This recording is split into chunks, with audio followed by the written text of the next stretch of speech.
बुद्धिमानी से सेवा करें।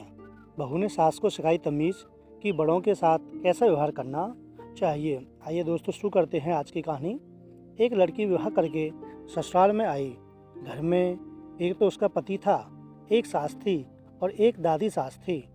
वहाँ आकर उस लड़की ने देखा कि दादी सास का बड़ा अपमान तिरस्कार हो रहा है। छोटी सास उसको ठोकर मार देती, गाली दे देती। यह देखकर उस लड़की को बड़ा बुरा लगा और दया भी आई।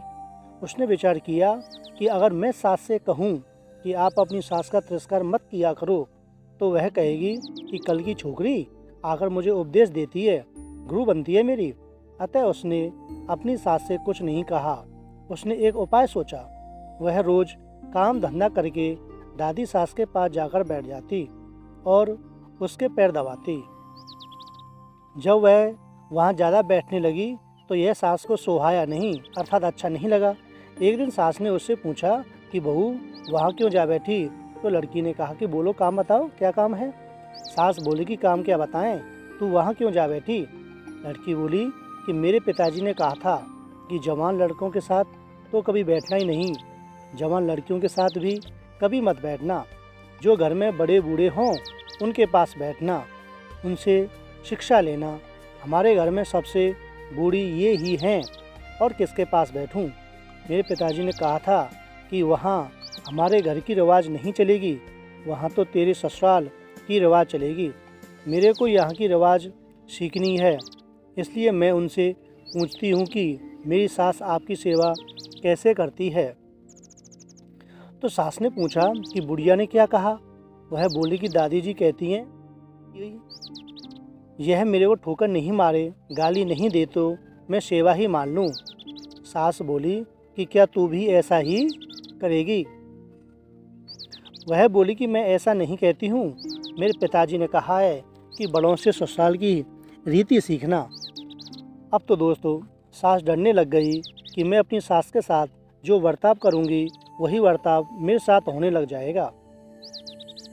एक जगह कोने में ठीकरी इकट्ठी पड़ी थी। सास ने पूछा, बहू ये ठीकरी क्यों इकट्ठी की हैं? तो लड़की ने कहा कि आप दादी जी को ठीकरी में भोजन दिया करती हो, इसलिए मैंने पहले ही जमा कर ली हैं। तू मेरे को ठीकरी में भोजन कराएगी क्या? सास ने कहा। मेरे पिताजी ने कहा कि तेरे वहाँ की रीति चलेगी, यह रीति थोड़ी ही है।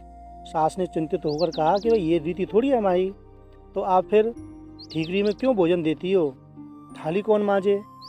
थाली तो मैं मांज दूंगी, तो तू थाली में दिया कर। ठीकरी उठाकर बाहर फेंक। अब बूढ़ी माँ जी को थाली में भोजन मिलने लगा। सबको भोजन देने के बाद जो बाकी बचे वह खिचड़ी की खुरचन, कंकड़ वाली दाल माँ जी को दी जाती थी। लड़की उसको हाथ में लाकर देखने लगी। सास ने पूछा, बहू क्या देखती हो? मैं देखती हूँ कि बड़ों को भोजन कैसा दिया जाए, ऐसा भोजन देने की कोई रीति थोड़े ही है। सास ने कहा कि कहीं ऐसा नहीं हो कि मुझको ऐसा ही भोजन मिले। बाद में तो उसने कहा कि ऐसी रीति थोड़ी है हमारी, तो फिर आप ऐसा भोजन क्यों देती हो? पहले भोजन कौन दे? आप आज्ञा दो तो मैं दे दूंगी, तो तू पहले भोजन दे दिया कर। अच्छी बात है। अब बूढ़ी माँ जी को बढ़िया भोजन मिलने लगा। रसोई बनते ही वह लड़की ताज़ी खिचड़ी, ताज़ा फुल्का, दाल साग ले जाकर माँ जी को दे देती। माँ जी तो मन ही मन आशीर्वाद देने लगी। माँ जी दिन भर एक खटिया में पड़ी रहती। खटिया टूटी हुई थी, उसमें से बंधनवार की तरह मुँह नीचे लटकती थी। लड़की उस खटिया को देख रही थी तो सास बोली कि क्या देखती हो? देखती हूँ कि बड़ों को खाट कैसी दी जाती है। ऐसी खाट थोड़ी ही दी जाती है, ये तो टूट जाने से ऐसी हो गई, तो दूसरी क्यों नहीं बिछाती? तू बिछा दे दूसरी। आप आज्ञा दो तो दूसरी खाट बिछा दूँ। अब माँ जी के लिए निवार की खाट लाकर बिछा दी गई। एक दिन कपड़े धोते समय वह लड़की माँ जी के कपड़े देखने लगी। कपड़े बिल्कुल छलनी हो रखे थे। सास ने पूछा कि क्या देखती हो? देखती हूँ कि बूढ़ों को कपड़ा कैसे दिया जाता है। फिर वही बात, कपड़ा ऐसा थोड़ी ही दिया जाता है, ये तो पुराना होने पर ऐसा हो जाता है। फिर वही कपड़ा रहने दें क्या? तू बदल दे। अब लड़की ने माँ जी का कपड़ा, चादर, बिछौना आदि सब बदल दिया।